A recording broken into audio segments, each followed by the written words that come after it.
Hello, ladies and gentlemen. Welcome to tonight's stream. And kapow! Cool. I wanted to start incorporating my webcam again. I think this stream in particular, this playthrough in particular, is a really good time to work the webcam in a little bit. I don't think I'm going to be using it constantly because I don't know. You guys tell me if you guys like the webcam throughout, or if you prefer like me turning it on and off only when I'm talking. So this is going to be a Scholar of the First Sin, Dark Souls 2 Scholar of the First Sin lore through. It's going to be a little bit more slower. We're going to focus on, collecting everything we can. It's going to be more of a thorough playthrough. And we're just going to be mostly looking at the story of Dark Souls 2. And the reason why I want to do this is because I never really sat down to really dissect Dark Souls 2 like I really took the time to dissect Dark Souls 3.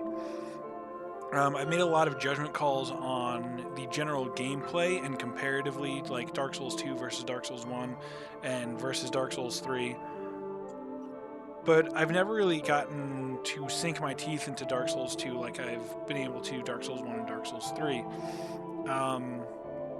Or really mostly Dark Souls 1. Dark Souls 3 I never really did a deep lore through type of game, type of run either. So I think that's what we're going to do with Dark Souls 2 Scholar of the First Sin, is really kind of go through it slowly, very methodically, very meticulously, and just try and pick up and really sink our teeth into the lore of the game, into the story of the game. And at the end, I kind of want to sit back and assess it, and then I want to do the same thing for Dark Souls 3 and have a really kind of methodical, in-depth run of Dark Souls 3 and focus on looking at the story. And then I think it might be fun to have like a small discussion on everything. So we're going to go ahead and start a new game here. Fresh character. And then I'll hide myself while we watch this intro cinematic. Perhaps you've seen it. Maybe in a dream. A murky, forgotten land.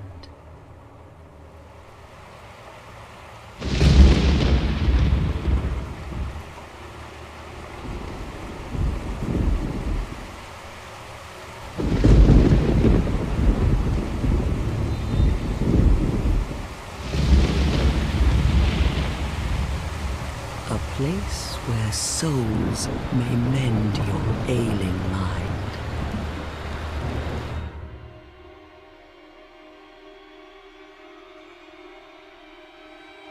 You will lose everything. Once branded, the symbol of the curse, an augur of darkness. Your past, your future, your very light.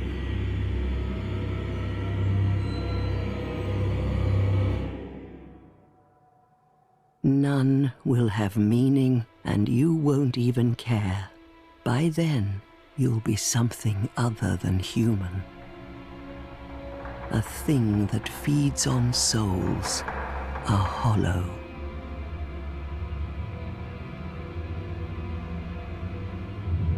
Long ago, in a walled-off land far to the north,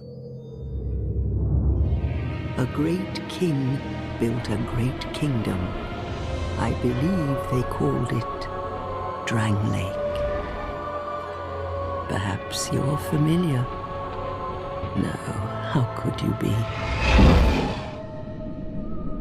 But one day, you will stand before its decrepit gate without really knowing why.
flame.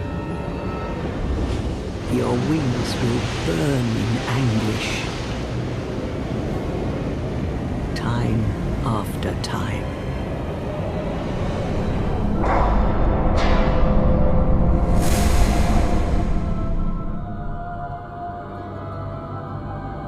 For that is your fate. The fate of the cursed.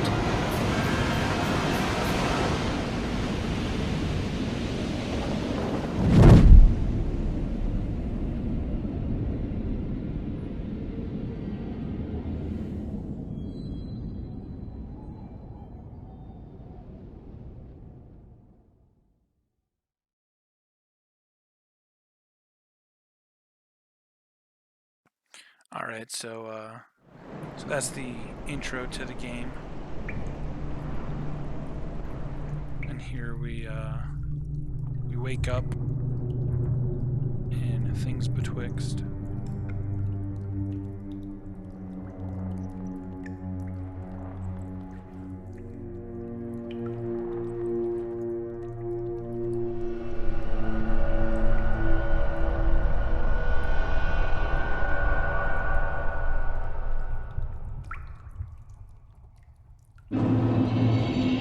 So I want to talk briefly about the intro, both kind of touch on the lore a little bit and touch on why I don't really think it's a good intro to the game. It's not really doesn't really set you up at all.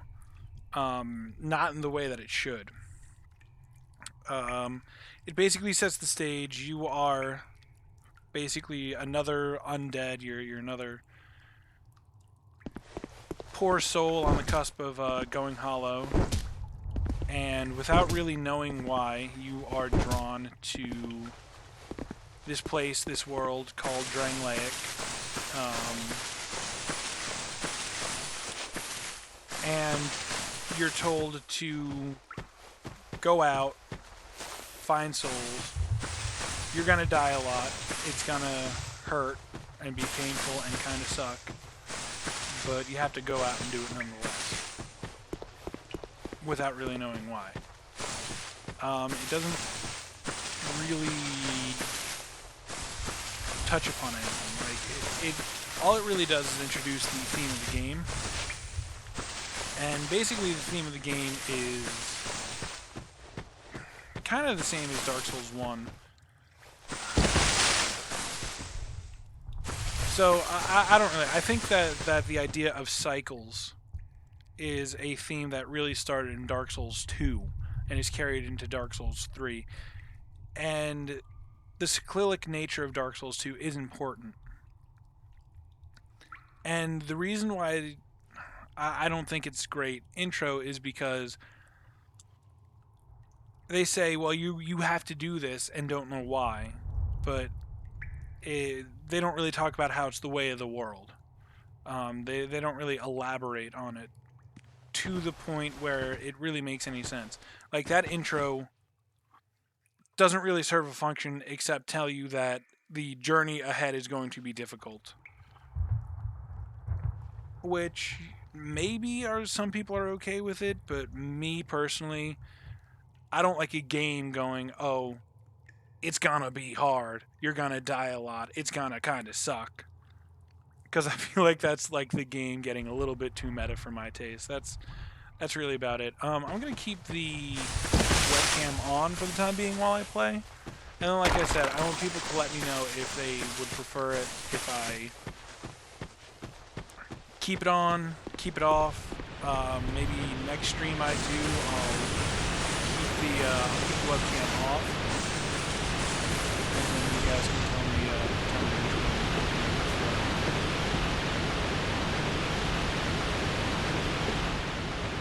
So this is the thing with Betwixt. It does give us a little bit that we can explore here. Back behind this waterfall. We can explore, but if we come up here, we see these giant footprints. And we head up here, and then we see this big fat ogre. We're not going to tangle with that right now. Mostly because we have no weapons. We may want to come back and do that at some point about pretty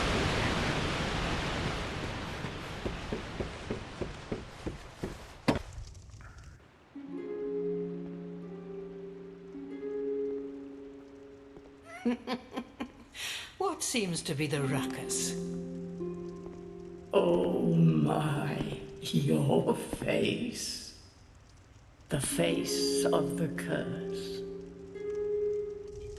It's an undead. An undead has come to play. They all end up here. All the ones like you. You spoke to that kind old dear, didn't you?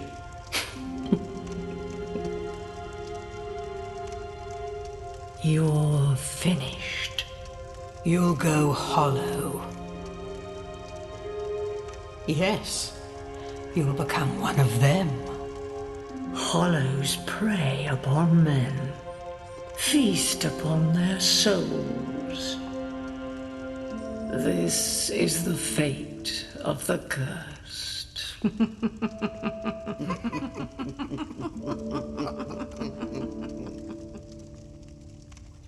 What is your name?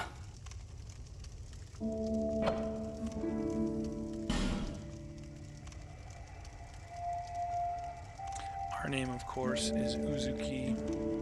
For the win! Are you sure of your name? I am positive. At least you know your own name. Here's your reward for sharing. It's a human effigy. Take a closer look. Who do you think it's supposed to be? Think back, deep into your past. Yes, it's an effigy of you.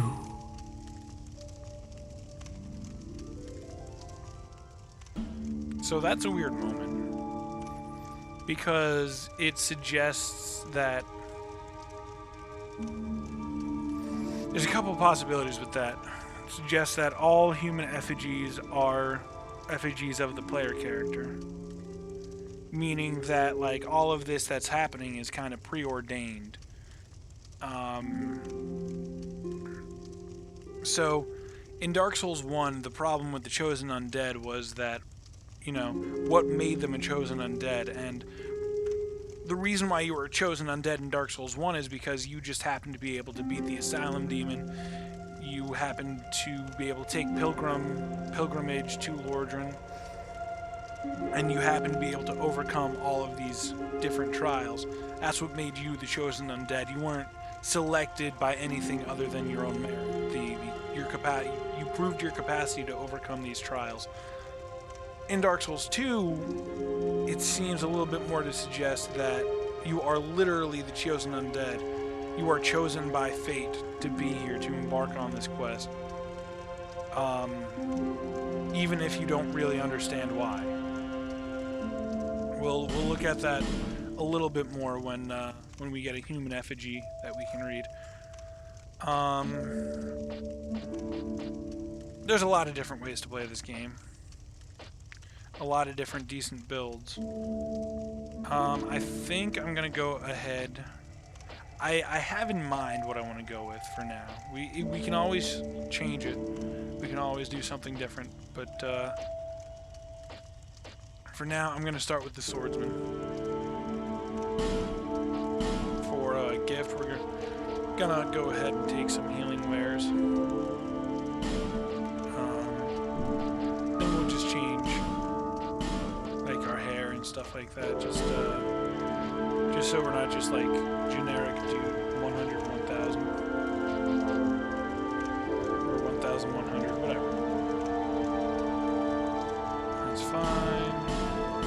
Go with pink hair.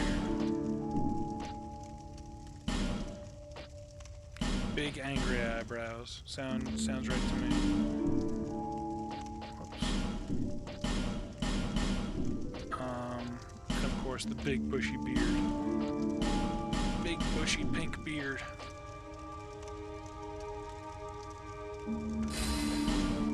It's all good.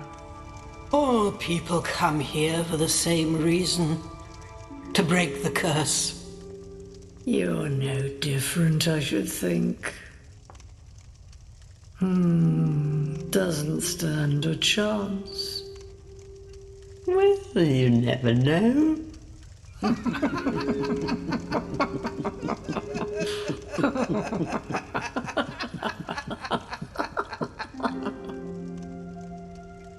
Go through the door and trot along to the kingdom. But remember, hold on to your souls. They're all that keep you from going hollow. Oh, I'll fool you no longer. You'll lose your souls. All of them. Over and over again.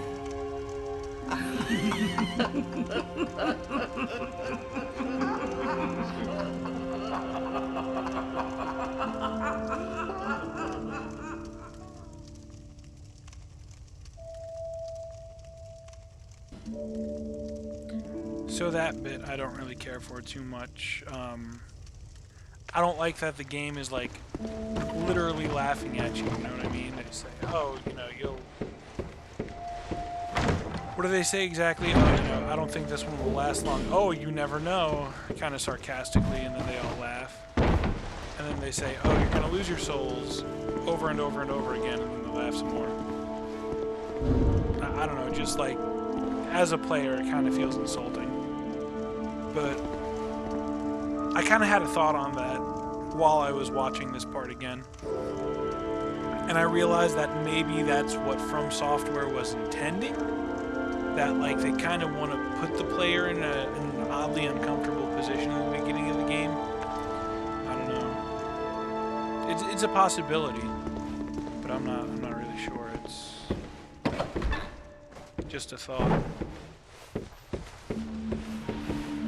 Now, since we have weapons... Oh, let's go ahead and look at our equipment now. I want to start with the human effigy. A warm, soft, shadow-like effigy. Use this item to reverse hollow. It also weakens the links to other worlds, preventing invasions and most cooperation.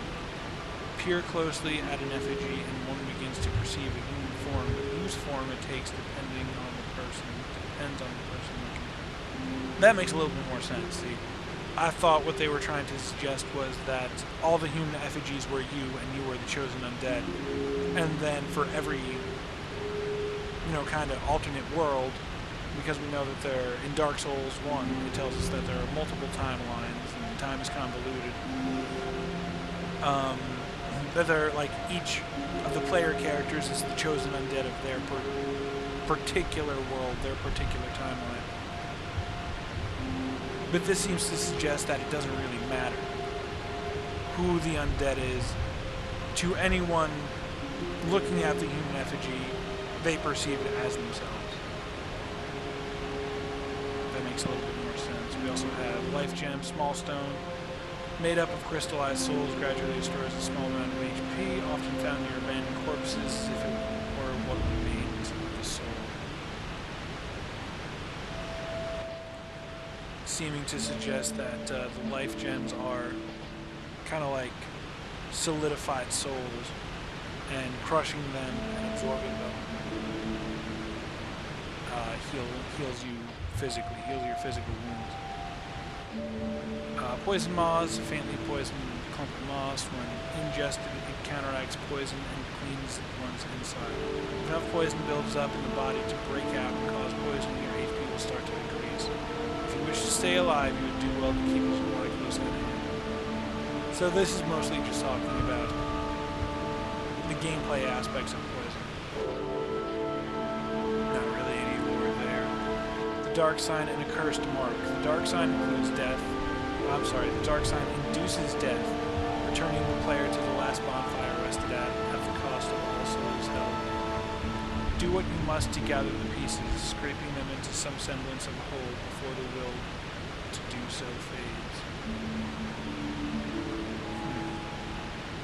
Not really a whole lot of lore on that either. Black separation crystal, a symbol of farewells that has been passed down since time immemorial. The crystal sends phantoms back to their homes or sends you back to yours. Whether ending in hope or despair, encounters are valuable experiences. Beware fickle use of this item. That's kind of a throwback to Dark Souls 1, where it says something along the lines of like, if you wish to nurture relationships, like beware fickle use of this item or something like that. Bone of Order, online play item. You will be punished for fleeing from other worlds by disconnecting unjustly. However, this charm will disperse the ire directed at you. But sins are not easily buried, and there's no telling if you will be left off so easily next time. Each encounter in life is a precious turn of fate, and fate will not be cheated. Restores the link to other worlds. I think that's just like mostly a gameplay item. I think if you burn a human effigy, you can use the Bone of Order to undo the effects of burning the human effigy. We're gonna look at that more later. Their equipment. Whoops. Short sword. Small straight sword, longer than a dagger, but still lightweight. Widely used as it requires no particular strength. A reasonable choice that will suffice in many situations. Not the thing to take along if you expect to face any serious challenge. And then the scimitar. A small curved sword with a narrow blade. The rapid slashing of the lightweight scimitar hardly allows the victim to catch a breath. Has a sharp blade, but it is rather ineffective against armor and hard skin. Not a lot of lore on either of the weapons. What about the armor segments? A hood for the roving type. Light, sturdy leather made for large items. Not a whole lot of lore there, except to suggest that we are wanderers of some sort. Although that doesn't really matter because, you know, it's your character, you can make your character who you really want it to be.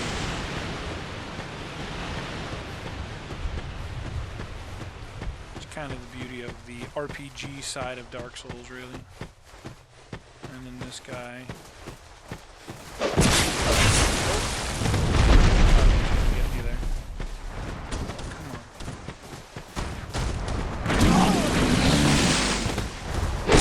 So this is basically the best way to kill this guy.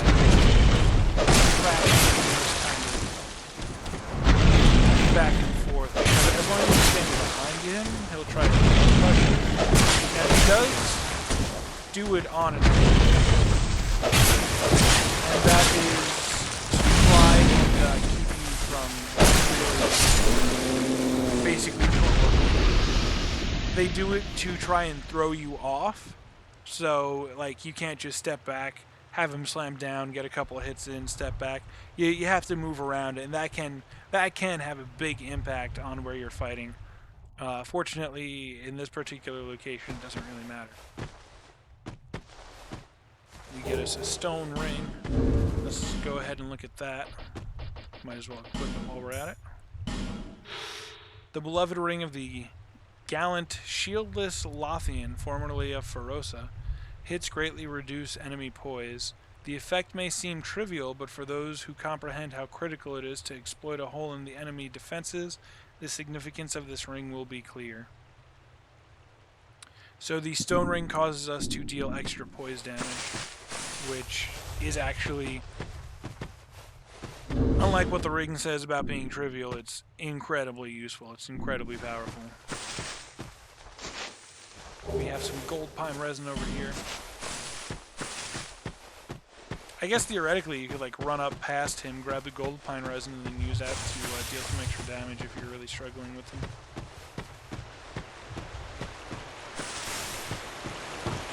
Otherwise, we end up with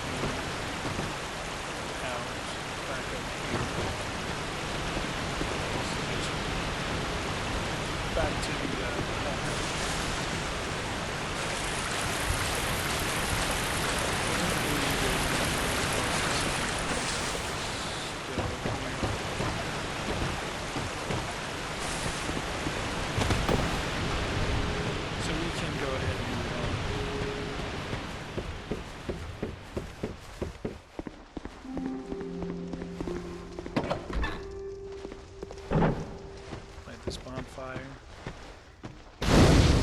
first bonfire of the video game, we can go ahead and rest. One major difference between Dark Souls 1 and Dark Souls 2 is, and Dark Souls 3, I guess. Dark Souls 3 has this same function. It has fast travel from bonfire to bonfire available from the beginning of the game. In Dark Souls 2, this serves a little bit less of a purpose. From a gameplay perspective. I guess maybe the purpose from a gameplay perspective is to just kind of make things a little bit easier. I don't know.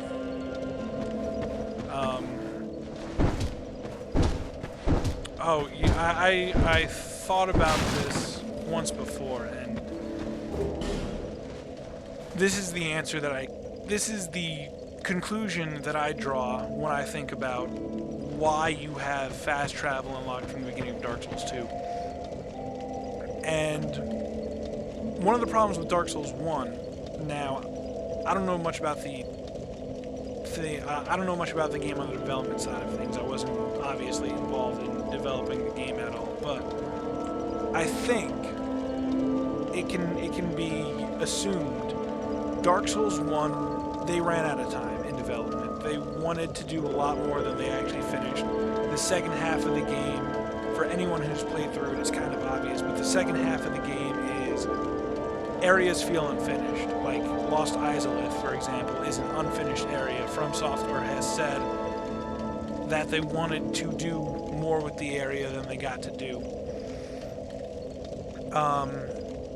And something that I think probably really cut into their development time was building the world and connecting the world. And that's something that a lot of people loved about Dark Souls 1, how you can get to, like, Lost Izalith from, like, 3 different directions, right? Three different ways to get to Lost Izalith. I'm speaking hypothetical, as an example.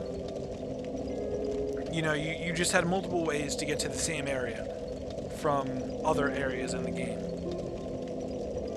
And that elaborate interconnecting world design, that probably ate up a lot of design time. And I'm guessing the main reason why they have fast travel unlocked at the beginning of this game doesn't really have any lore implications as much as it is just a time saver on the development side of things. If I had to gander a guess, that's what I would say. I don't know if anybody cares, but there you have it. This is the tutorial. If you look at these stone tablets, it explains how to play the game, the controls, everything like that. Of course, we're going through it just to see it.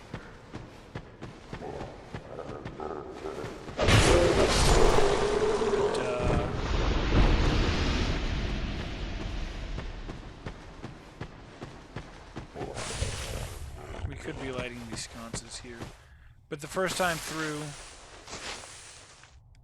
it's basically teaching you about most of the kind of undead asylum of Dark Souls 1, if you will. And yes, lighting all these sconces do something, but we can't access them all yet, so we'll have to worry about that later. We pick up a dagger. A standard dagger has only modest attack and just short reach, but can be jabbed in rapid succession. With a powerful critical attack, this is a potent weapon in the hands of the capable. And there is some truth to that. You can, like, equip the dagger.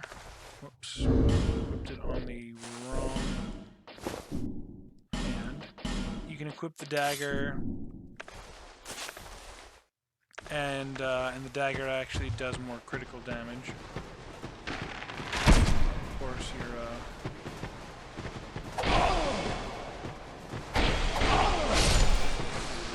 an archer.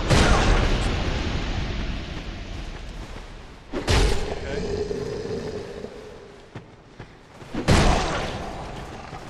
Hollow's just smacking me around, man. Wind up on the parry is like really slow compared to I'm also not.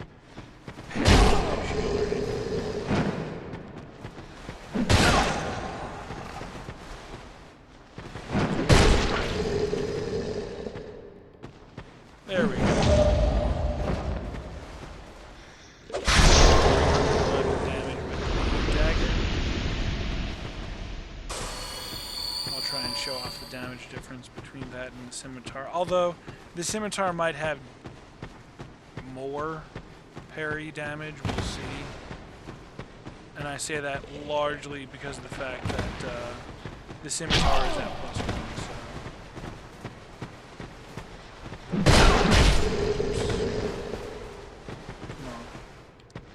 Too slow, man. Too slow. Wasting all my life gems. There we go. The scimitar does. Okay, but you look at the damage disparity and realize that the dagger's at +1. So the dagger might be okay if you're looking for like a decent weapon to swap to when you're performing critical attacks.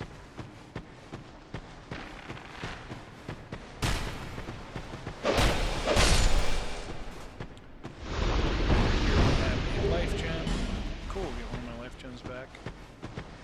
It's nifty. And here, this is kind of tricky.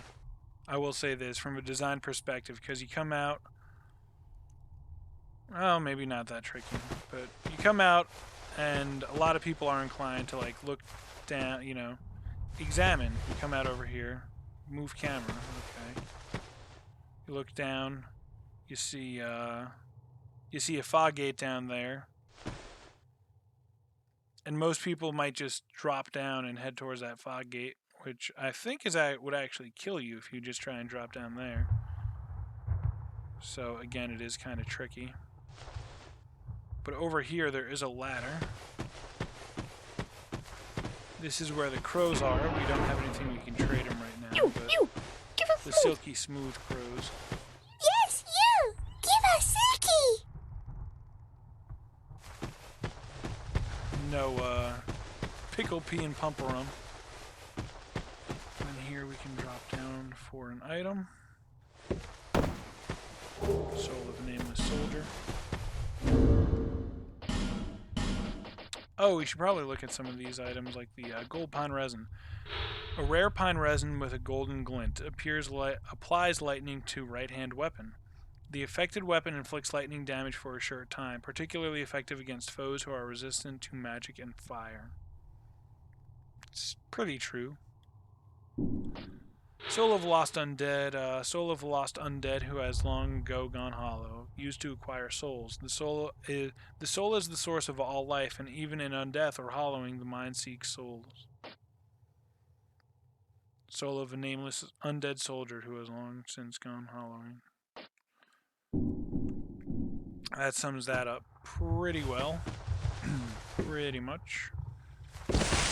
Not really a whole lot of lore on that.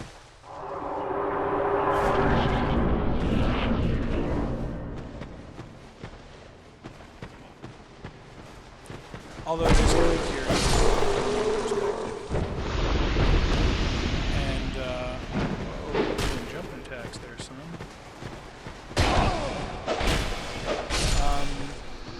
And the reason why it's, like, kind of curious to me is because, like, you go hollow, but what actually triggers undead to, like... I don't know, now the more that I think about it, the less it makes sense for, like, the soul items to even really exist. You know, like... It suggests that, like, even if you're hollow, you still want to go out and collect souls. Like, that's... It kind of becomes, like, a primal instinct to kill things and collect their souls. And that's what drives you. That's what keeps you motivated. But then you have these... basically these clumps of souls, right? Where... they exist because somebody went hollow and dropped them or lost them. I don't know, but they tend to be found on corpses, which suggests that these undead, like, went hollow and died, like, totally died.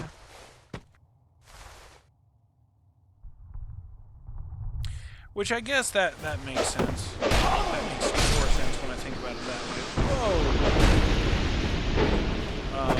The reason for that is because I think within the context of Dark Souls, if you hollow out, like if you go totally hollow and then afterwards you're killed, you don't come back, even as an undead. If I understand everything correctly, so it makes more sense when you think about it that way. But that's talked about more in Dark Souls 1 than Dark Souls 2, I believe.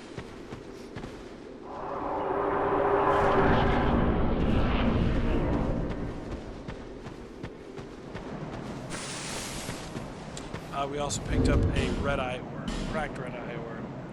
Online play item: invade other worlds. Defeat the master of the world you have invaded to acquire a token of spite. The residual sins of those who have succumbed to the dark temptation are contained in the form of the cracked red eye ore.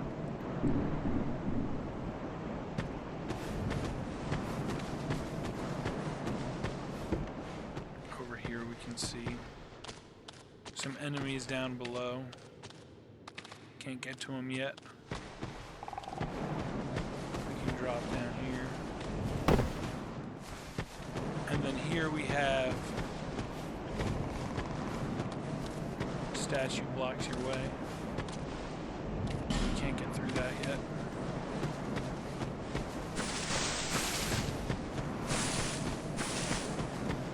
So we'll just keep on going on. Keep on trucking, as it were. All these messages dashing through. Liar ahead.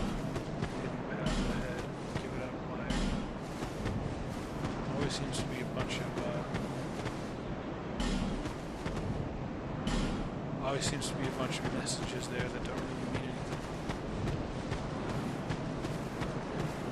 anything. So I'm actually gonna turn down the music.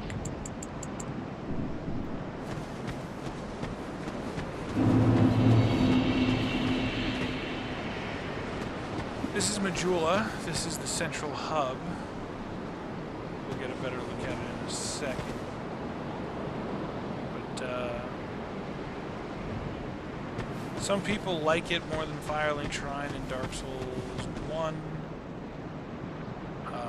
Some people like it more than Firelink Shrine in Dark Souls 3. Some people don't like it at all. My opinion on it, kind of indifferent. We get the Morning Star and the Cleric Sacred Shrine, suggesting that this was probably a cleric of some sort. Whether the Way of White really exists anymore or not, that remains to be seen. But we'll go ahead and look at this real quick.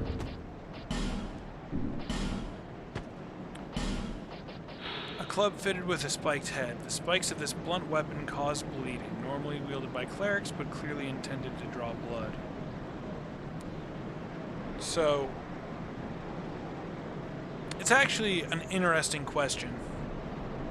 Why would a cleric be carrying around a Morning Star, a weapon designed to make things bleed? Is it because they know that they're going to be fighting undead, and undead are susceptible to bleeding?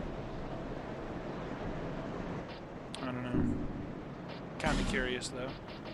We also got a Cleric Sacred Chime. Most clerics receive this as their first sacred chime, a catalyst for miracles and hexes. To use miracles, equip a sacred chime and attune a miracle at a bonfire. The strength of most miracles is affected by the caster's faith. Another item used by a cleric. Like I said, this suggests that this corpse is a cleric of some description. But He didn't make it too far along his journey. Over here we have binoculars. This is actually a usable... No, the binoculars in this game are constituted as a weapon for whatever reason. Binoculars are used to peer at distant sights. Equip in place of a weapon to use, a rare tool crafted in Vulcan. These won't help you in battle, but with a little creativity they can be put to good use. That is true. People have discovered very interesting uses for the binoculars, like zooming in and using them to aim your spells. It's kind of neat what people have come up with. But mostly...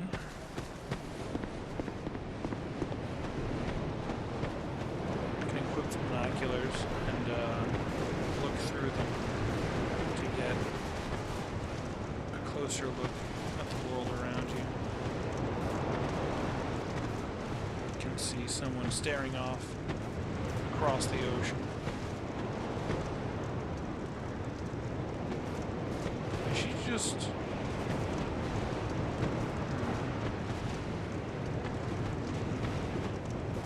I wonder. Well, I was gonna say, is she is there a possible purpose that she's looking in this particular direction? It seems like she's... So it seems like when you first arrive in Majula, the Emerald Herald is looking in this direction. She's kind of looking up. And if we look, what she's looking at is that structure over there. Which is pretty interesting because most of the time that's going to be your first destination. It's going to be our first destination, but we do have a few things to do before we get there. Go ahead and talk to the Emerald Herald. Are you the next monarch? Or merely a pawn of fate? Bearer of the curse, I will remain by your side till this frail hope shatters. Take this with you. May it ease your journey. We require our Estus flask. Go on and see the king. He who made Dranglake what it once was. He who peered at the essence of the soul. King Vendrick. You may level up by the power of the Emerald Herald. Before we do that, we're going to go ahead, we're going to take a quick look here. First we're going to equip it, so we don't forget to do that. We're going to take a look at our Estus flask. A green glass bottle of unknown make. Fill it with Estus at a bonfire and drink from it to restore HP. The nature of the link between the Estus flask and the undead and the bonfires that illuminate the world of the undead is entirely unknown. But that is of little concern, for any undead knows the value of these precious flasks. This is basically your healing potion. You do get a finite amount that you can use at one time, but it's reset every time you sit down at the bonfire. Estus, if I'm not mistaken, I think is Latin for fire. So basically, what it's believed to contain is literally fire. You know, undead are soothed by fire. The fire empowers the undead. And so, when you rest at a bonfire, you gather fire, like you literally gather fire in the bottle, and that's what you're drinking. Liquid fire. Even if it isn't liquid, just literally, you know, a bottle of fire, and you're absorbing the fire, you're drinking the fire, and you're healing your wounds. Kind of neat. Anything else that we picked up that we should look at? Amber herbs, I guess. An annual herb with an amber color so deep it gives the impression of luminescence, restores a small number of spell uses. It is the mistaken belief of many that the flowers of this herb do not blossom. However, small white flowers do blossom during the dusk when the moon is visible. Kind of got some Bloodborne vibes going on there, but The Amber Herb is a gameplay item mostly for casters. You use an Amber Herb and it restores some of your spell uses. Okay. Go ahead and remove these for now. Let's see what else the Emerald Herald has to say. Emerald Herald has to say. Bearer of the curse, seek misery. For misery will lead you to greater, stronger souls. You will never meet the king with a soul so frail and pallid.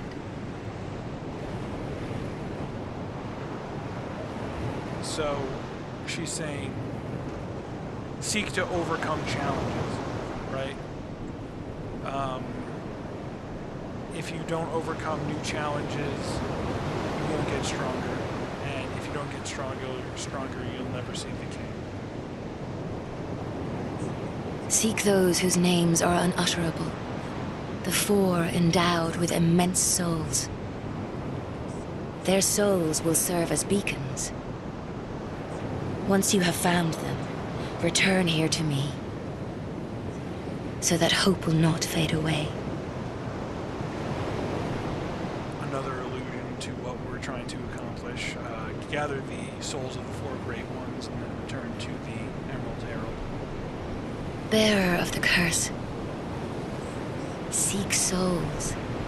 Larger, more powerful souls. Seek the king. That is the only way. Lest this land swallow you whole, as it has so many others. So yeah, it really just wants to drive the idea home of gaining souls, becoming more powerful, getting big, getting jacked, and progressing forward. Gonna go ahead and level up some, I think, here. We have one level up, maybe it's not. Not at this point. I think I might just hang on to these souls. Let's see if she has anything else to say. Over the hill and past the forest is the king's castle, where a man peered straight into the essence of the soul. But whatever came of it?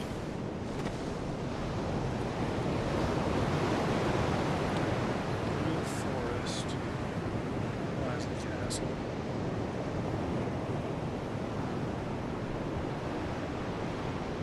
That's interesting. I'll talk about that in 1 second. Those who come to Drangleic seeking salvation soon lose hope and turn hollow. It happens to them all, sooner or later. That blue knight at the base of the tower, his spirit is already broken. Although he does offer sound advice. Perhaps he is a foreshadowing of your own future. Again, saying, people are drawn to Drangleic as an answer to the undead curse, but then they are, they eventually go hollow.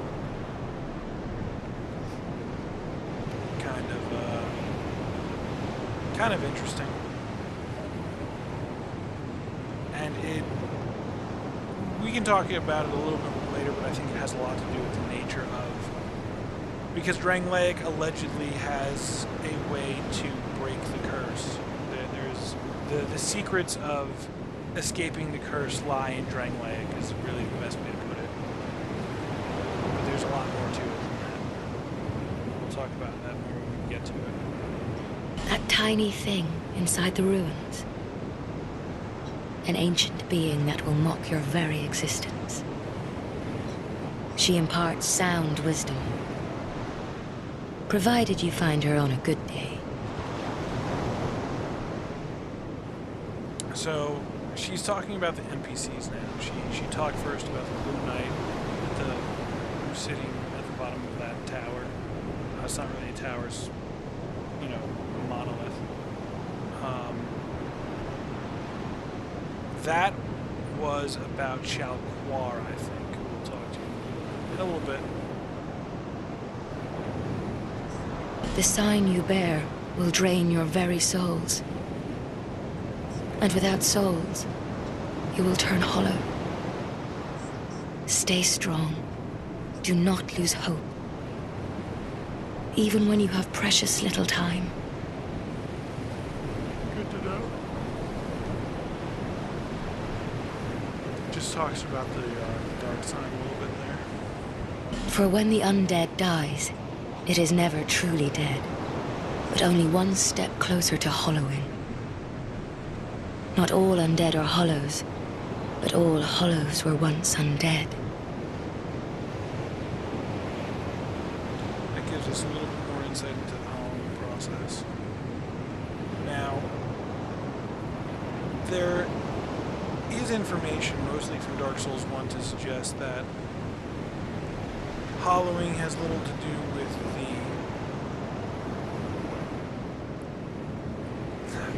the Dark Souls 2, that piece of information suggests that there's a finite amount of times that you can die before you will eventually hollow out. Dark Souls 1 leaves us more with the impression that it doesn't matter how many times you die, as long as you kind of like don't lose sight of your purpose, don't give up on your journey, on your purpose, whatever that may be.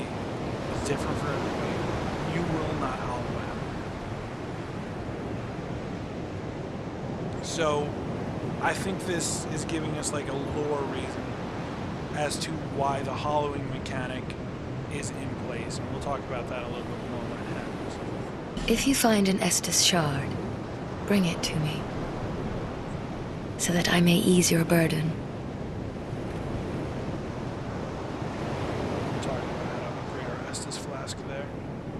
Over the hill and past the forest is the king's...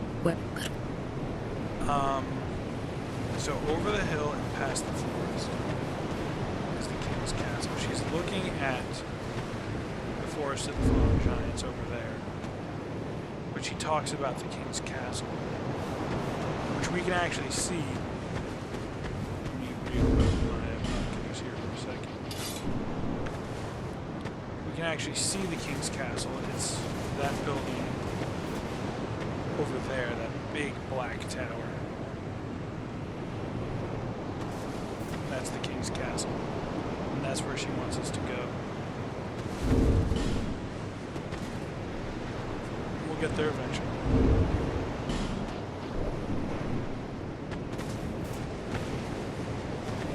Alright, so this guy's got a ton of dialogue. A ton of dialogue. This is pretty neat, though. This actually shows you the total deaths worldwide.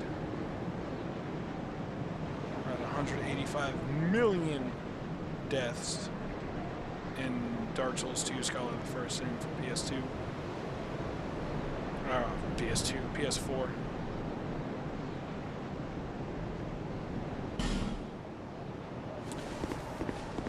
He has a lot to say to us. I'm going to go ahead and take my break a few minutes early. We're going to listen to everything he has to say after I get back from my break. It's going to be a couple minutes. I want to make myself some tea with lemon and honey. It'll help my throat out because I'm going to be doing a lot of talking over the next few hours. So bear with me 1 second here.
Alright, sorry for the extended break there. Like I said, I was making myself some tea. We're back. We're better than ever. And we have a lot of dialogue from the crestfallen warrior here, so let's get to it. You're undead, aren't you? You have that distinct scent, the smell of irreversible fate. This is Majula. It is a kind of settlement. A place where life is almost normal. And in Drang Lake these days, there are very few places like that. So, not a whole lot to talk about there, pretty straightforward. I am Solden. And like you, I lost everything. And now I'm here. You probably heard that it was possible to break the curse here. Well, that's not true at all. There's nothing here for you, me, or anybody. Do you know much about souls? Even I'm not certain, but I'm told that the soul is the essence of life itself. Anything living, sentient or no, supposedly has one. What we call the curse is traceable to the soul. Do you see what that means? To be alive, to walk this earth. That's the real curse, right there. We undead will never die. And that's quite a predicament, really. So he's saying that as long as we collect souls, because we're undead, we can never truly die. Which means that long after we go hollow, we'll still be going out and collecting souls. And the real curse is that we'll never truly die, that we'll live on and on and on forever and ever. And he does make some good points. There are 4 beings in this land with giant souls. And wherever you go from here, you'll sooner or later come up against them. Each has a powerful soul and a terrible curse. If that frightens you, then you ought to just give up right now, like I have.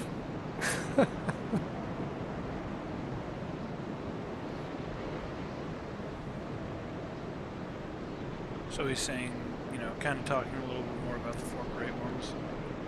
Do you ever cry out for help? The journey of an undead is long and treacherous. You'll face invaders from other worlds at every turn. If you need help, why not proclaim faith in the Blue Sentinels? When you face danger, the Blue Sentinels will come to your aid. Protection is yours, if you wish. You need only accept their kind embrace. So this is the first covenant that we're exposed to, the Way of the Blue. Basically, the Way of the Blue is a baby covenant for babies. Way of the Blue, the main gameplay system in place is that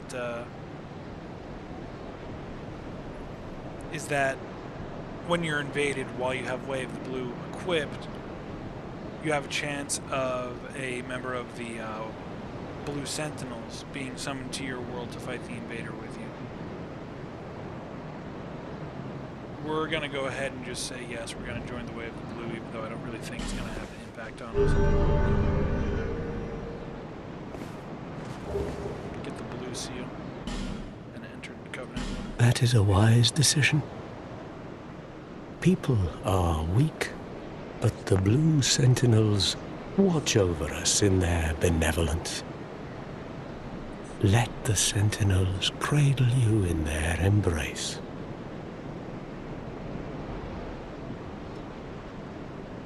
If you say so. We'll look at this ring here real quick. The blue seal. Ring of the Way of the Blue Covenant increases HP slightly. The Way of the Blue is not a developed religion. It is a humble prayer that spread naturally amongst those seeking help. When apostles of blue are invaded by dark spirits, they can receive assistance from masters of other worlds. Go ahead and equip that. It's a very small HP increase. It brings us up to 764. Without it, we are at 742. So about 22 points increase. Not bad. Although it might be percentage based now that I think about it. Do you feel lonely here? It suits me just fine, as I've nothing left anyway. It will grow on you, this place. Give it some time. He has a gesture to teach us the welcome gesture. Standard giant dad stuff. Do you see the way beyond the bonfire? That will take you to the forest of the giants. There was once a great fort, but little of it remains. You may just find something there that will be of use on your journey. But don't venture too far inside, or you might not come back.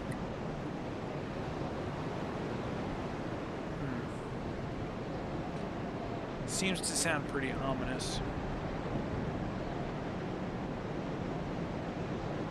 Says there might be something useful there to aid us on our journey.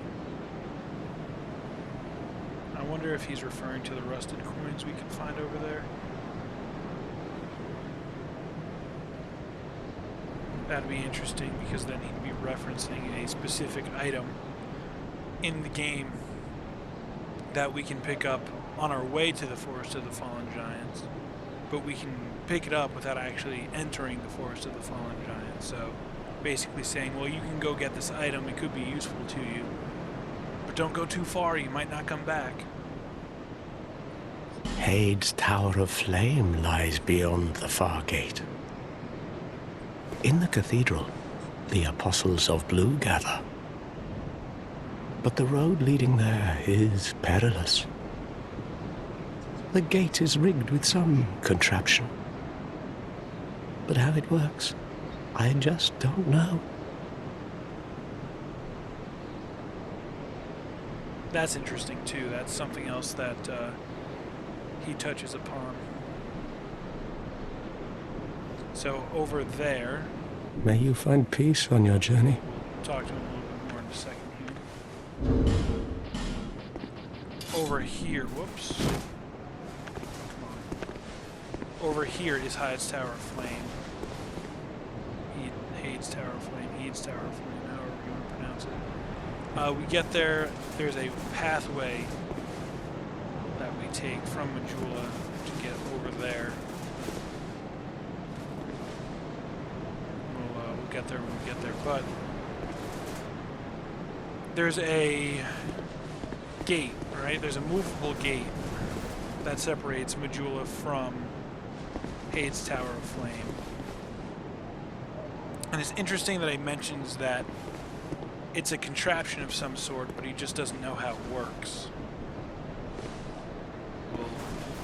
We'll encounter that idea again soon enough. We'll come back to that. Life is a journey, and every journey eventually leads to home.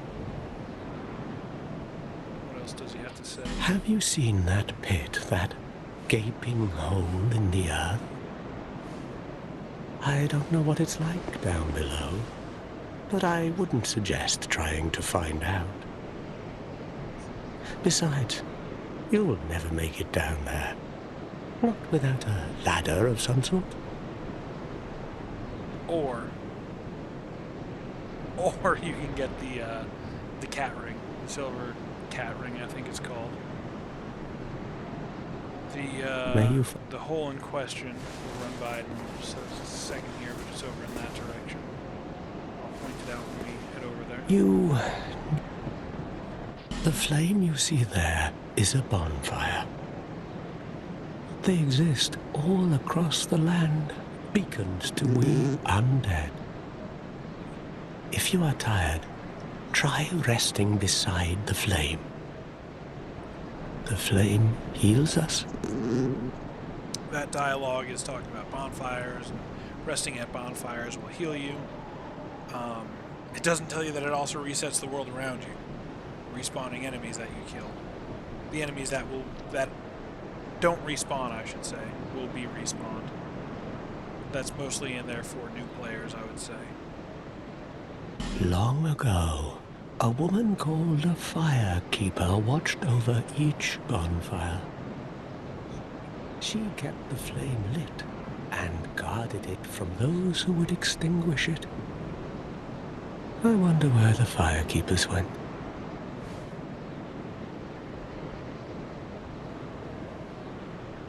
Now, there are hints throughout the game to suggest that the women in the red robes at the beginning of the game and things betwixt might be the firekeepers of old. It would explain why they have a more intricate knowledge of how things work. It would explain why they seem to know a lot more than what they're letting on.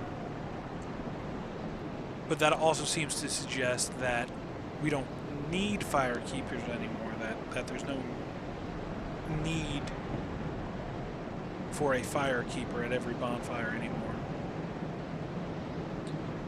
Which means I'm not quite sure, to be honest with you. Because the purpose of a firekeeper being linked to a fire was never deeply elaborated on in Dark Souls 1 to begin with. Is it because that there's now pieces of the Lord Vessel in every single bonfire across the world, which might negate the need for a firekeeper? Maybe. It would also explain why we have fast travel unlocked from the beginning. I don't think that's the case. The reason for that is largely drawn from Dark Souls 3, because we're not playing Dark Souls 3 for probably a little while. I'll talk about it a little bit here. But in Dark Souls 3, when you leave Firelink Shrine and you arrive at the high wall of Lothric for the first time, you can see a worn down Lord Vessel sitting on a pedestal, and there's a coiled sword from a bonfire laying across it. Some people think that maybe this is just, it's just a reused asset. It doesn't really mean anything. But the way that it's presented, there's kind of like a ray of light upon it, drawing your attention to it if you were to look at it. So it's there for a reason. It's there for a purpose. From Software wants you to see it. Now, again, this is in Dark Souls 3, so I don't want to get too much off course, but to sum up my thoughts on the Lord Vessel specifically, I think the Lord Vessel is largely just a... the Lord Vessel is largely kind of a myth, if you will. Like, there's dozens of Lord Vessels, and the Lord Vessel's only purpose is to hold the four great ones in a kind of ritual to open the path to the first flame. That's really about it. I think the Lord Vessel is kind of like a symbol and a ritual. I don't think that the Lord Vessel from Dark Souls 1 is particularly unique in the sense that there's only one Lord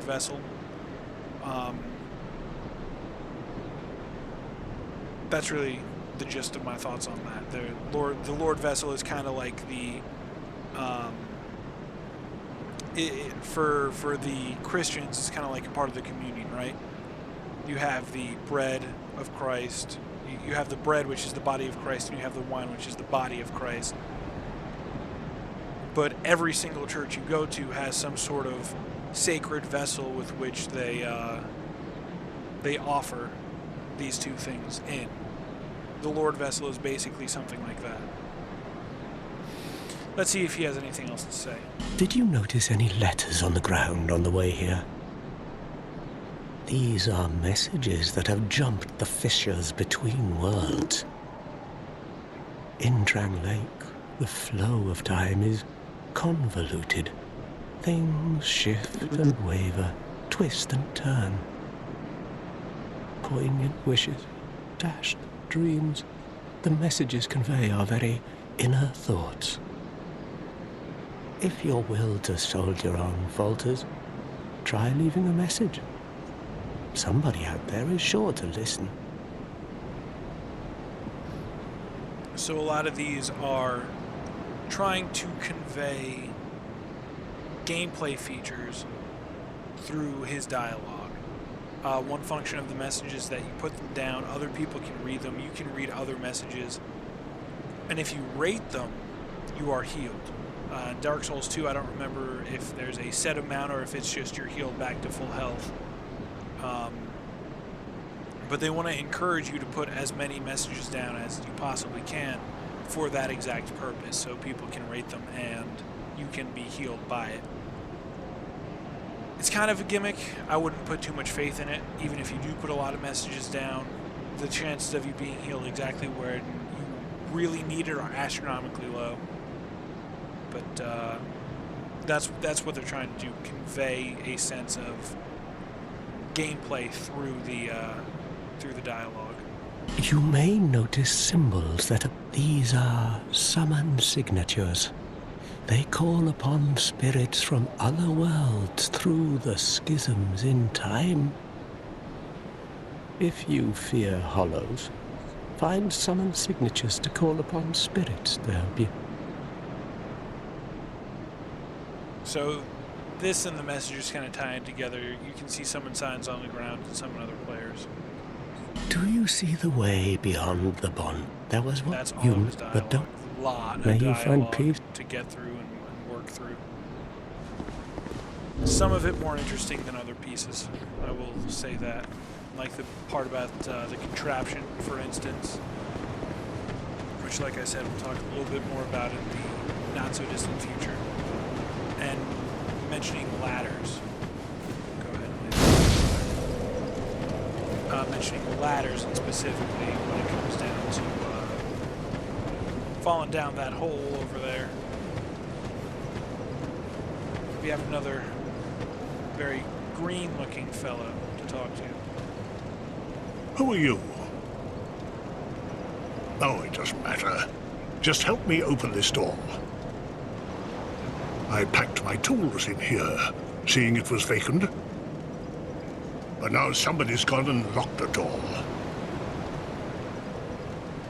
So, this basically just prevents us with a small quest. This is locked.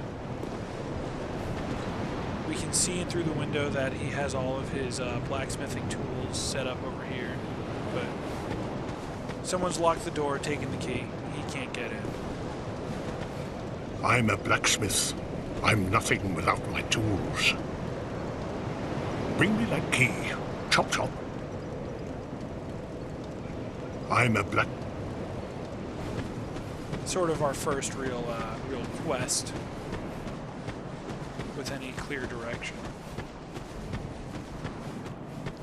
This can be kind of funny to try and collect. You obviously can't get in this way. You have to roll through, break these barriers. Pick up the life gem there.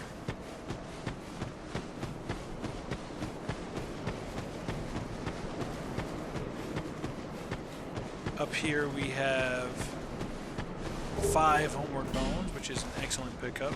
And then we have another covenant. This is the Way of the Strong, I think it's called. This is basically the hard mode single-player Covenant. We're going to ignore this for now, but this will set you upon an arduous path. Okay, to join this Covenant? No. We're not going to join. Basically, this makes it so enemies have more health, and online play is impossible. That is to say, I don't think you can get summoned, and I don't think you can summon any other players, but you still can get invaded. So it makes the game a little bit more difficult. Which is interesting. The idea of being able to basically toggle on a quote-unquote hard mode of the game. Even though I'm not sure it's hard mode in the sense that a lot of people would want it to be.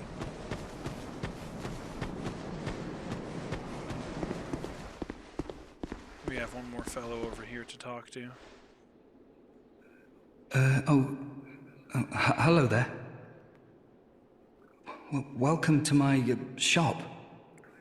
I'm Morlin, and I sell armor. Oh, sorry, Please do have a look at my wares. I could really use the business. If you'd be so kind. So he's a shopkeeper. He sells shopkeeper stuff, as you can probably imagine. These are two of the basic sets of gear from our starting classes, and then the hollow, or not even the hollow, the infantry set. We'll probably pick some of this up later. We'll have to progress his quest. Also sells us some shields. Not going to really worry about that too much yet. Let's see what else he has to say. I came from the west, from Volgan. Have you been there? It's a lively place, vibrant with trade. Very competitive, of course. And you have to grease the wheels to get anywhere. But I didn't have the funding for that, so I left home in hopes of striking gold.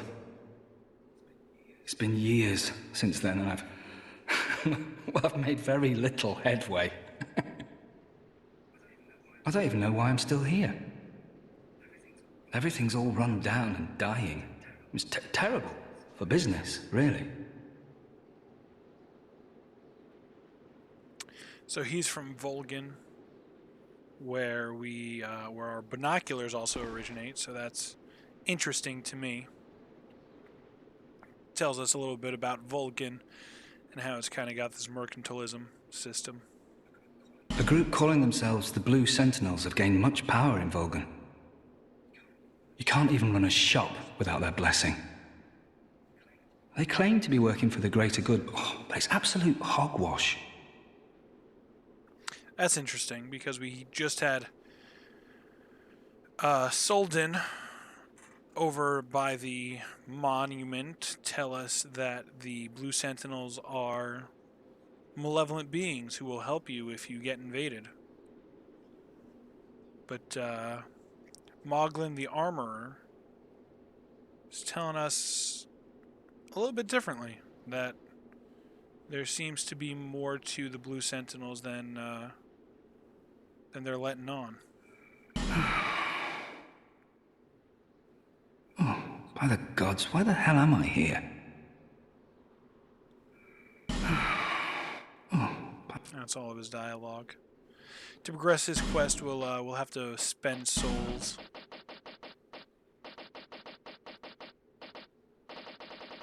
I don't think I want to buy anything quite yet.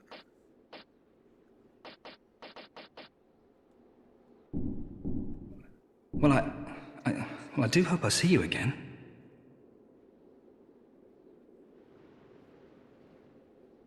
And then up here is just a small little treasure.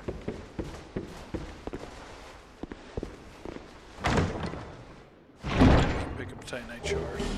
The first Titanite shard you can find, technically. Whoops. We'll go ahead and have a quick look at that. Titanite shard used to reinforce equipment. Reinforces equipment up to +3. Titanite was discovered in an ancient layer of earth and is said to be gift of the gods. Titanite is the size.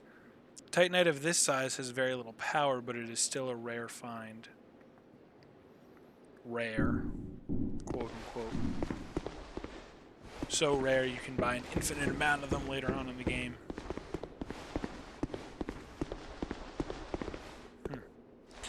I never noticed that, but Moglin the armor does follow you around with his head when you're walking him around. That's a neat touch. This is the giant hole. We can see items down there, so we can definitely get down there, but if we attempt that right now, we'll die horribly. Over here. We hit this rock. We get an Estus flask shard. The shard of an Estus flask. Shards are deeply soaked in Estus. Graft the shard to an Estus flask to increase flask uses. Over the ages, countless souls rested their bones as they drank from the original flask, and now this shard remains serving as a vestige of their hopes and dreams. So you're basically making the glass itself larger to contain more Estus. Lastly, for Majula, I know there's been a lot of dialogue, and not a whole bunch else, but this is a really dialogue-centric area. Lastly, we have Sweet Shalcor. Shalqua. Oh, undead are we? And one without much time remaining. Just about ready to fall apart, I'd say. Not exactly the time to be chatting with a cat. Well, suit yourself. Oh yes, you may call me Shalqua. Enchanté. So, what did you want anyway? Ooh, you smell wonderful. She's, she lets you look at your covenants for starters. Lets you know what rank you are in that covenant. What rank is your own way of the blue, because I don't think that can actually be ranked up. We can abandon our covenant, which we don't want to worry about right now. And she sells some items. She sells a few pretty good rings, actually. Ring of Whispers is something that we'll need for a quest eventually. Name engraved ring is for a multiplayer. Red Eye ring, Silver Cat ring, reduces foot damage. I talked about that a little bit earlier. And Ring of the Evil Eye, absorb HP from each foe defeated. We'll look at these all at a later time.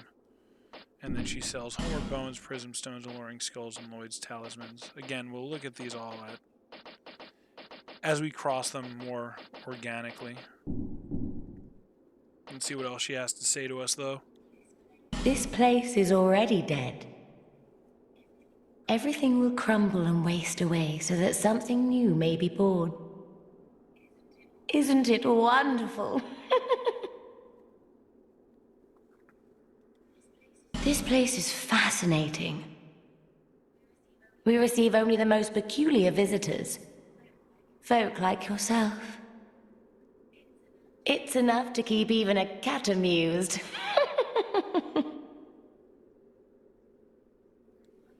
Are you going to see the old ones? Those four who have grown so incredibly ancient. They must have sprouted quite a thick coat of moss by now. For heaven's sake, no one even knows their names anymore. Imagine that. Yes, nothing like yourself. For you have a most pleasant scent. It grows nicer with each passing day. Have you made friends with the man by the sea? He's lost everything. Absolutely everything. The only thing he's good for now is a few tidbits on covenants. Covenants are a type of, well, contract, you might say. You give something to gain something. That's the way humans like it, right? It might be just the thing you need. But what does a cat know? Did you see that oddly formed rock behind here? Long ago they called it Victor Stone, as I recall. If you wish to face greater challenges, speak to the rock. Although, you'd just as well not. That is the stone that we visited earlier for the Covenant of Champions. This place is already... everything is... nothing suited you. Well, that's She doesn't have anything else to say. Not really a whole lot of lore there. Sweet Shalcor is an unkillable cat. It might supposed to be some sort of homage to Alvina. Might supposed to have some connection to Alvina. Don't know. I don't particularly like or care for Shalcor. We can leave her there to her whatever it is she's doing. And that, for now, is Majula. Took us about an hour and 40 minutes, an hour and a half if you take out a break, to kind of get everything covered. Like I said, there's a lot of dialogue, mostly from the crestfallen warrior up there. There's just one last thing we want to do before we leave. Bearer of... That's upgrade our Estus flask.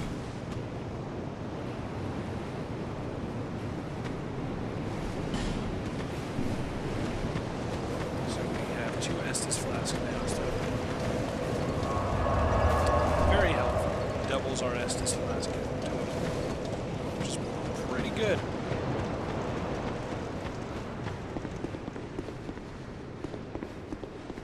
Now earlier, I mentioned this. In this chest, there's a rusty coin. Rusted coin. Secret ahead. Oh, there isn't. Stop lying. And I can't help but wonder if that's the useful item that the Crestfallen was talking about. Before talking about not coming back if we go too deep. Which, now that I think about it, might have slightly different connotations. Because when we reach the end of the Forest of the Fallen Giants, fight all the bosses there, we are taken to a different zone.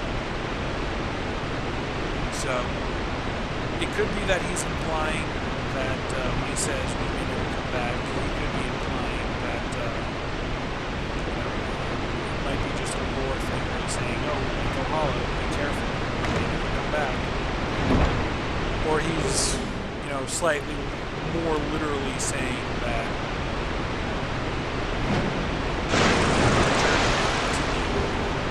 and going back to Majula rather than being present.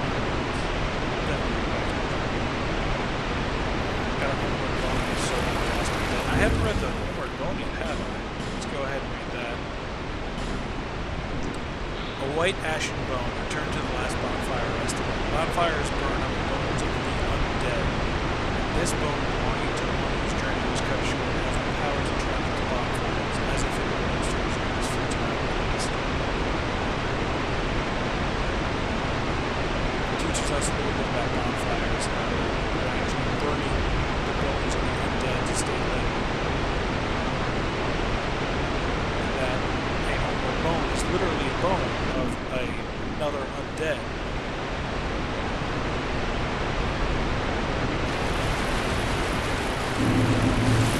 Desires and memories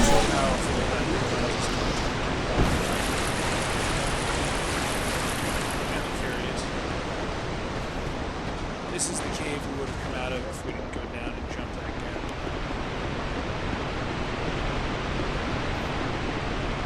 This is how we would have otherwise come out of it naturally. I don't think that ogre is hostile unless you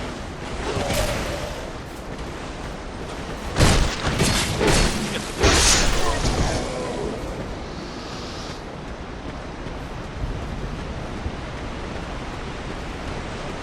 cut down some of these hallways.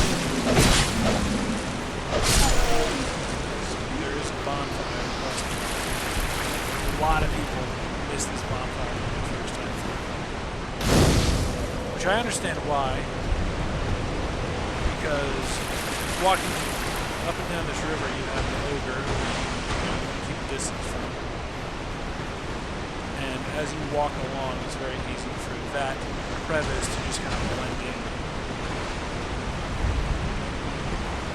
So you may not notice it on your first time through.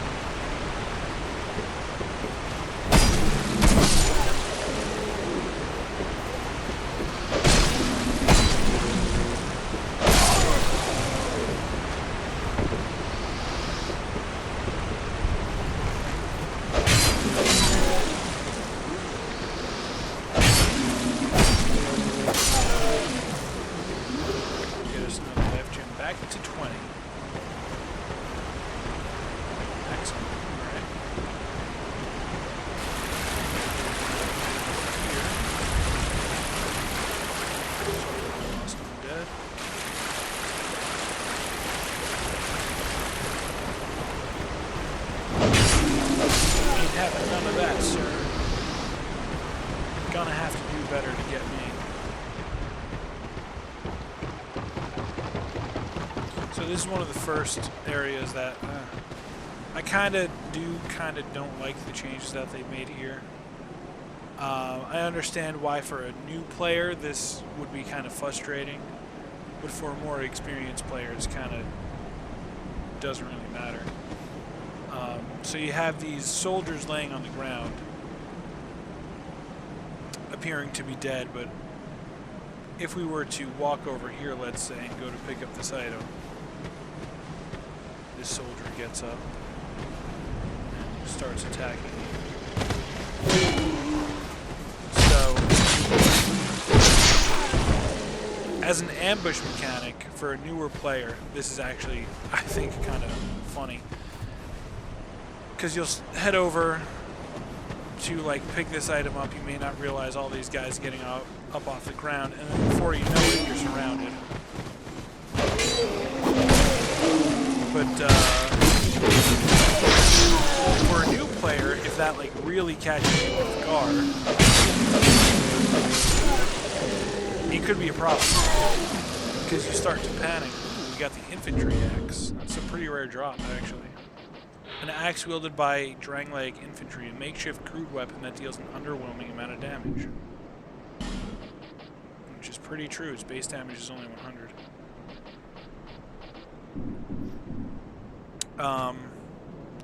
So, like, you go to pick up this item, you get jumped by a bunch of guys, then you start to panic, and you instinctively want to move away from that fight, right? And it doesn't really matter which direction you go in. If you, like, go in this direction, oh no, suddenly there's more guys.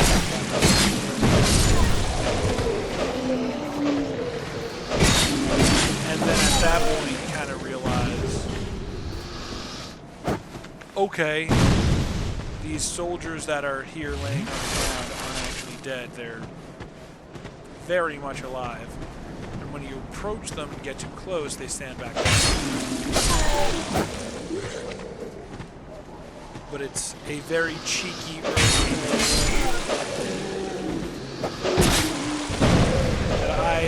I have kind of mixed feelings about on a whole. Because it sucks for new players. It's just a crappy thing to do against new players. It kind of comes down to the question, well, who is the game really designed for? Veteran players who've played Dark Souls 1, new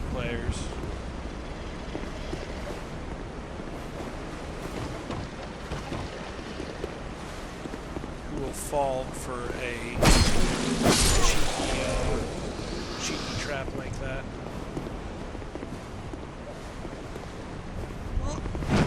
This can be a challenging jump to make. I've died once been trying to make this jump. Get some throwing knives. Used as a projectile. This simple weapon is easily utilized, its range is limited, and it deals very little damage, but even still it is a valuable tool in the absence of other ranged weapons. Valuable tool indeed. Throwing knives are really useful in this game.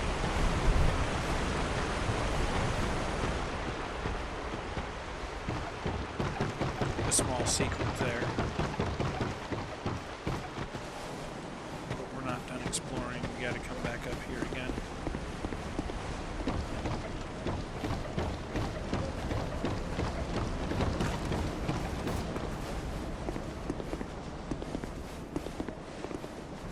Come up over here.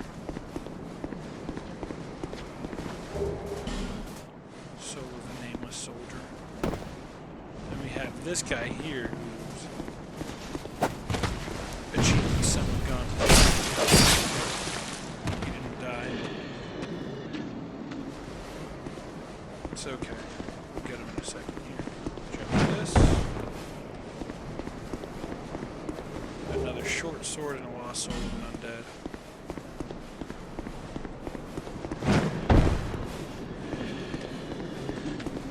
We'll go ahead and head back down. Finish that hollowed soldier off.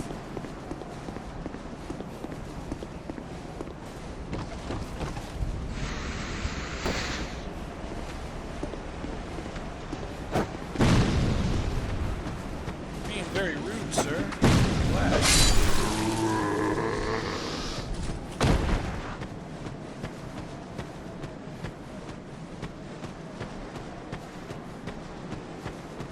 Of course. We know that these guys are right, so we'll go ahead and before they take care of us.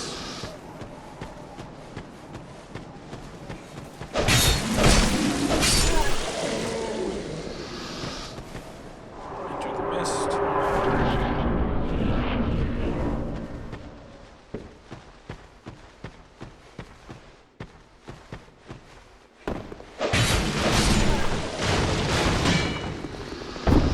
Not really sure why the mist is there. A lot of people say, "Oh, the mist is the you have these fog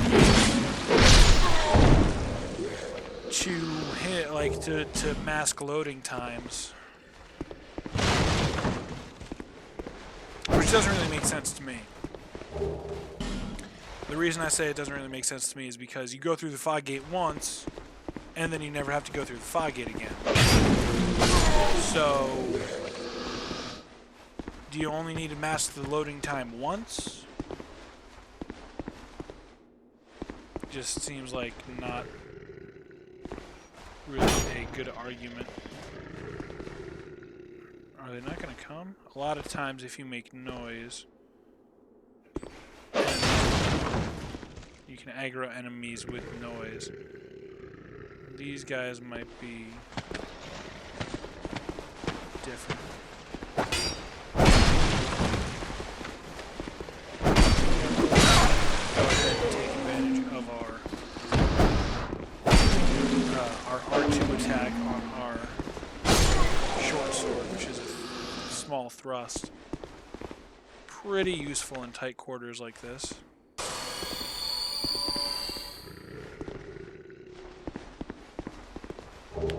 Get another life gem.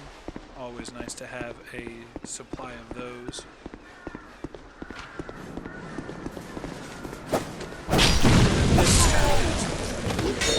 You get up here and you have all of these hollows to fight. You have two hollows to fight.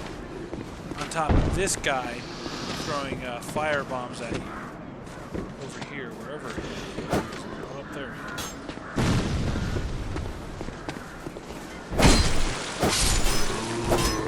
And then on top of that, you have a guy up here shooting arrows at you. They have pretty intense encounters when you consider these games from the perspective of a newer player. And when you really think about it like that, I can definitely understand why a lot of people look at Dark Souls 2 and say, "Oh, it's artificial difficulty." It's designed to be harder than it needs to be. But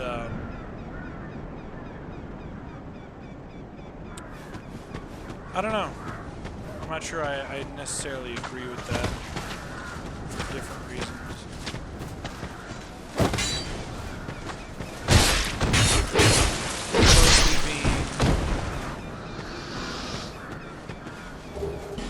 It's not really artificial if it's intended to be that way. Like, somebody made the active decision to place those enemies where they did in this version of the game, right? So, there's not really anything artificial about it. Is it artificial because you're fighting multiple guys at the same time?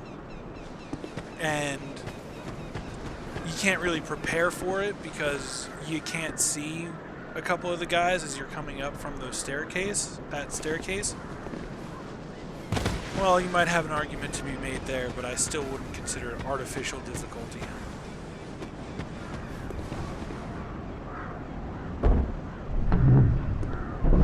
It's just a kind of a judge of your skill, your preparedness, and your adaptability, which I'll talk about in a minute.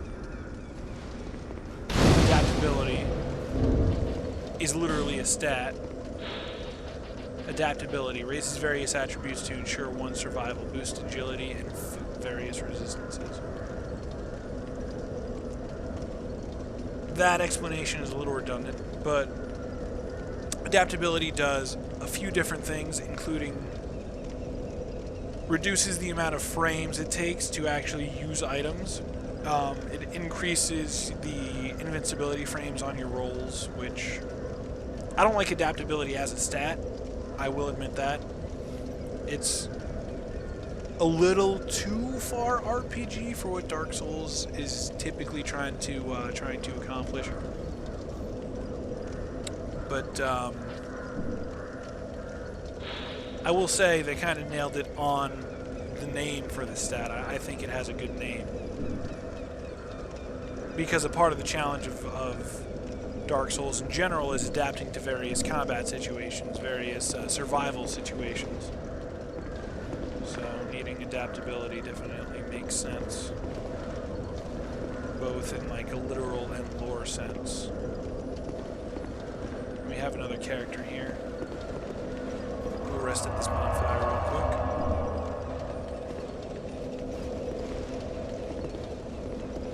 Buy something, anything.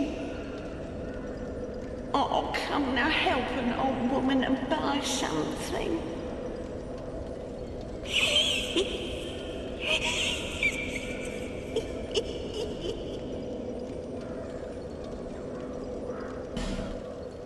So she has some items here, some weapons here to buy. Broken straight sword. Why you would want to buy this, I have no idea. Hand axe. Kind of crappy weapon. I don't know. I don't think it's terrible, but there are reasons why it's not a great weapon. The club is actually okay. There's a lot of merit in using like a stone ring build with power stancing clubs, because you can rip through bosses' poise pretty quickly, which leaves them susceptible to taking more beatings. And in Dark Souls 2, because a lot of bosses are dudes in armor, a lot of bosses are weak to bash damage. Or strike damage, I guess I should say. If we can see that up here. The type of damage inflicted by a weapon, strike, slash, or thrust. A lot of them are weak to strike damage. And thrust damage, actually. But the club is actually a pretty good weapon for Dark Souls 2, especially for your first playthrough. When you have the case disc, also a strike weapon.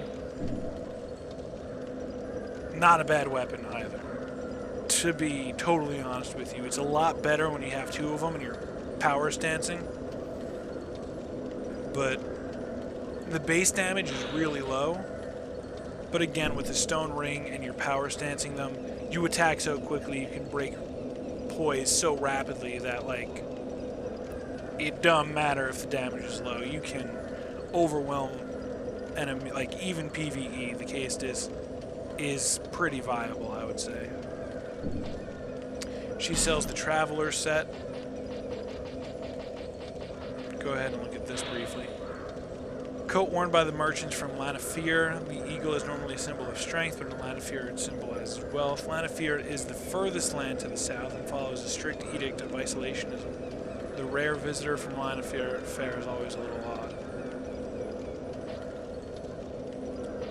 Then the headpiece for this set raises item discovery, which is a good item to pick up if you want to do farming for a particular item. And then she sells all kinds of stuff. Human effigies, life gems, amber herbs, fire bombs, witching urns, throwing knives, bright bugs. Which, if you're going to get the bright bugs, you probably want to do it a little bit earlier in the game, because from what I understand, the cost of the bright bug goes up with every boss you kill. Pharos' Lockstone, Fragment Branch of Yore, and Leningrast's Key. Key of the blacksmith Leningrast of Majula. Majula in the Land of Exiles is compromised of abandoned old houses, one of which Leningrast has fashioned into a workshop. We're going to go ahead and buy that up right now. Thank you, Guy. We'll go through her dialogue real quick. My name is Melentia. You're a stranger to this land. Oh, we get as strangers these days. Everybody's gone and run off. Dranglake's been a pile of rubble since the war fought long, long ago. When the giants crossed the sea.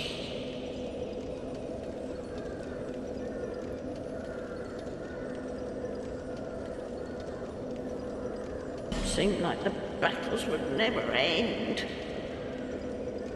Poor folk like myself have nary a place to sleep. That's why I keep all me things right with me. You may travel light, but methinks you bear a burden of your own.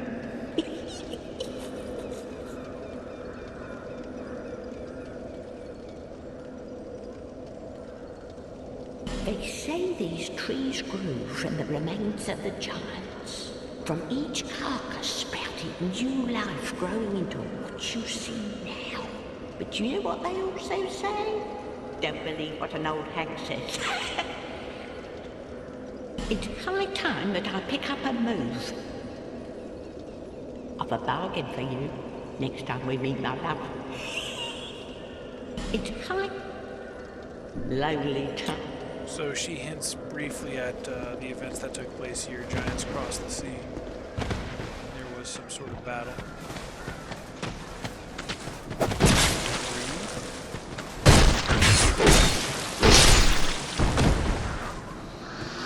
going to go ahead and change up our equipment. So we're going to equip the buckler. Not really a real shield as far as blocking goes, although it does block 75% of physical damage, which is pretty impressive for this tiny thing. But its stability is only 30, so you can't expect to get a whole lot of use out of it. But the reason why I want this equipped is because it's a good parrying tool. Meanwhile, we're going to head back to Majula real fast. We'll go ahead and round out this stream by finishing up with Leningrast's quest.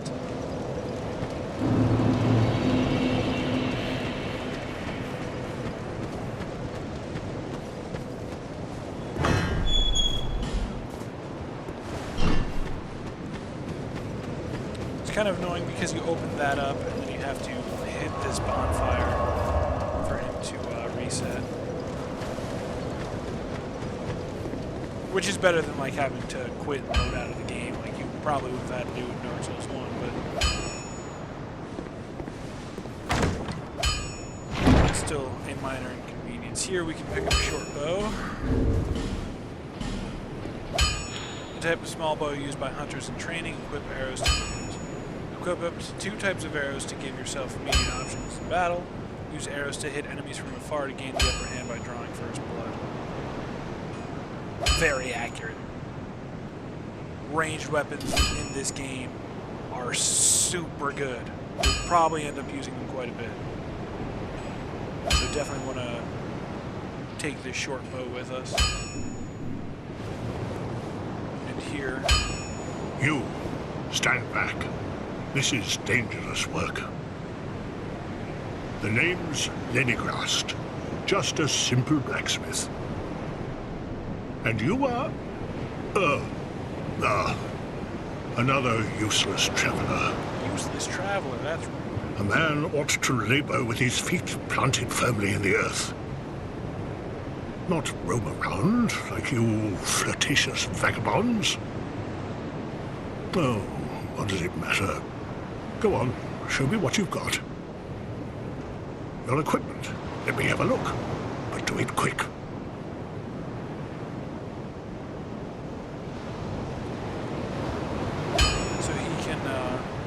He sells us items, arrows, weapons, some repair powders, some titanite shards. He can also upgrade our weapons and equipment. We're going to go ahead and buy a rapier here.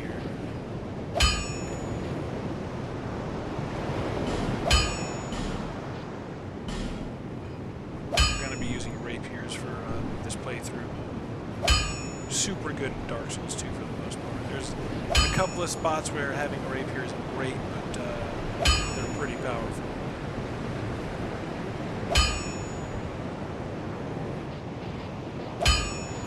Otherwise, let's get his dialogue.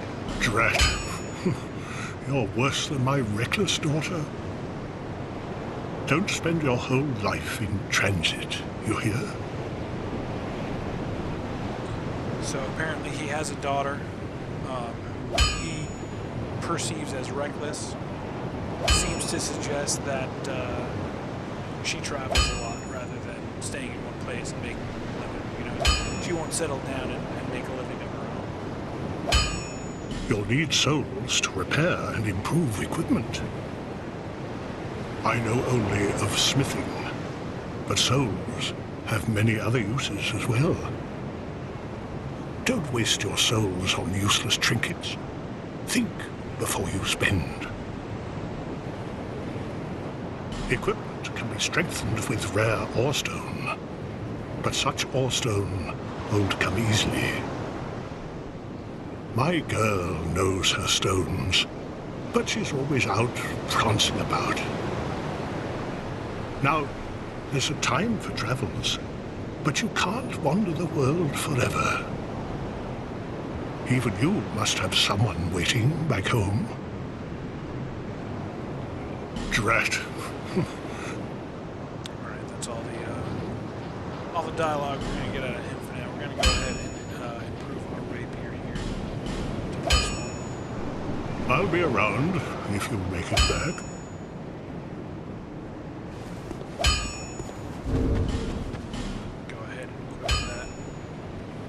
Standard thrusting sword. Thrusting swords are light swords with fine tips that can be used while holding up a shield that are effective for parrying. Use quick thrust to damage hard-skinned foes, also effective when fighting in narrow spaces.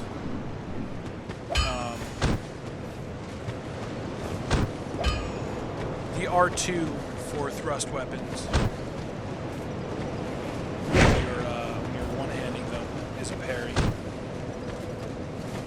Might seem a little redundant to use a parry shield and then a weapon that can parry, but there's much more parry frames on the buckler, I believe.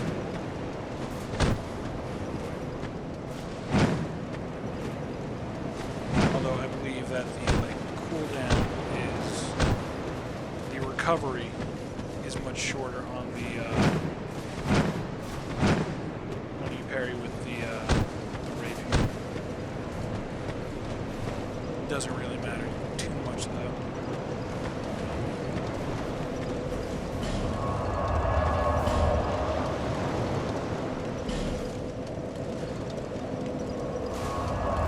Alright, so we've been streaming for 2 hours and 6 minutes. I'm going to go ahead and cut the stream here. Because these VODs will be getting uploaded to YouTube. Partly for posterity, partly because I know some people who are very interested in watching these, but can't watch the streams because their internet isn't that great.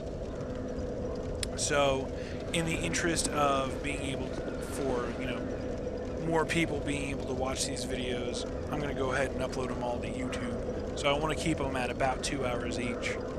Some days I might do like 2 episodes in one night, but for now we're just sticking to this one episode because I do have work tomorrow morning, so I need to get to bed at a reasonable hour. So we're going to go ahead and finish up here. Mostly a lot of dialogue that we had to cover in Majula. So if it feels like not a whole lot happened this episode, it's because not a whole lot happened this episode. But we'll get more into the action tomorrow. I definitely hope to see you guys then. Stay frosty.